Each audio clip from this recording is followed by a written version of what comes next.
எல்லாருக்கும் பிடிச்ச அருமையான சுவையான சேமியா பாயசம் சூப்பரா இருக்கு.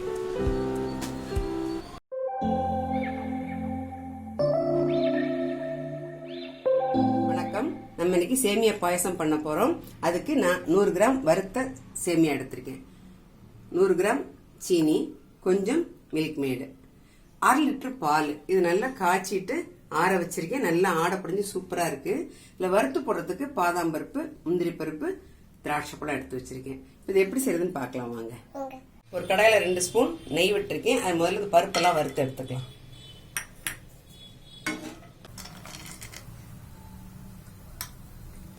பாதாம் பருப்பும் முந்திரி பருப்பும் போட்டிருக்கோம். கொஞ்சம் செவந்த உடனே கிஸ்மிஸ் பழம் போட்டுக்கலாம். பருப்பு நல்லா வறுபட்டுருச்சு. இப்ப நம்ம இந்த பழத்தை சேர்த்துக்கலாம்.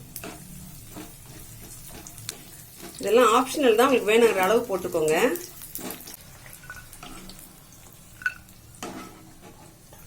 முந்திரி பருப்புலாம் எடுத்தாச்சு. அதே நெய்யில நம்ம சேமியாவை கொட்டி கிளறிக்கலாம். இது ஏற்கனவே ரோஸ்ட் பண்ணதான், இருந்தாலும் இன்னொரு தடவை நெய்யில வறுத்துட்டோம்னாக்க நமக்கு குழஞ்சு போகாம இருக்கும். சாப்பிடும்போது நல்லா இருக்கும். அடுப்பை சிம்மில் வச்சுட்டு வறுத்துக்கோங்க. சில கம்பெனி சேமியா கொஞ்சம் ஒயிட் கலரா இருக்கும். இது நல்ல ப்ரௌன் கலரா இருக்கு எடுக்கும் போதே. இது கலர் நல்லா இருக்கும். பாயசம் நல்ல ஒரு மாதிரி சூப்பர் கலரா இருக்கும். அதுக்காக தான் நான் இந்த கலர் வாங்கியிருக்கேன்.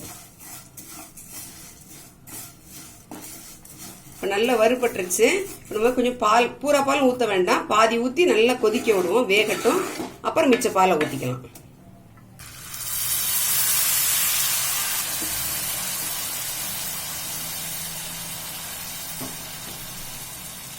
பாதி பால் சேர்த்திருக்கோம். நல்லா கொதிச்சு இந்த பால்லேயே இது வேகணும். அப்பதான் நல்ல டேஸ்டா இருக்கும். இப்ப பால் நல்லா வத்திருச்சு. இது வெந்துருச்சான்னு பார்க்கலாம். நல்லா வெந்துருச்சு. இப்ப நம்ம ஜீனி சேர்த்துக்கலாம். ஏன்னா அது வேகாம ஜீனியை சேர்த்தீங்கன்னா அப்புறம் வேகாது. அதனால நல்லா வெந்த அப்புறம் தான் ஜீனியை சேர்க்கணும். இப்ப ஜீனி சேர்த்துக்கலாம்.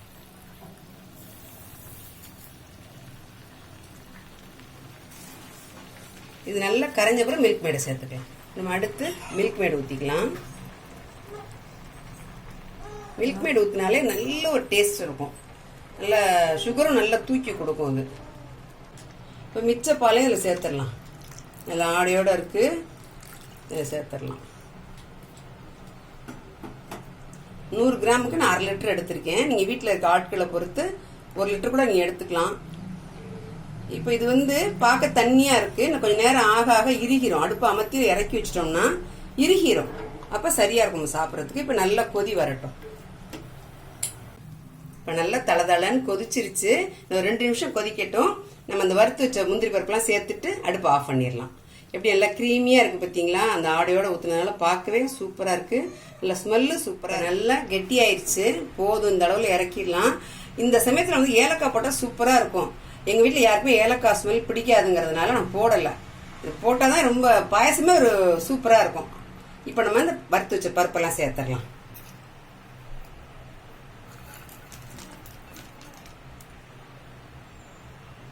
எப்படி பார்க்கும்போதே சூப்பரா இருக்குல்ல? அழகா இருக்கு பாருங்க. அவ்வளவுதான். நல்ல கலர் பாருங்க, நல்ல கிரீமியா சூப்பரா இருக்குல்ல? பாயசம்னா இப்படிதான் இருக்கணும். இது மாதிரி நீங்களும் ஒரு தடவை செஞ்சு பாருங்க.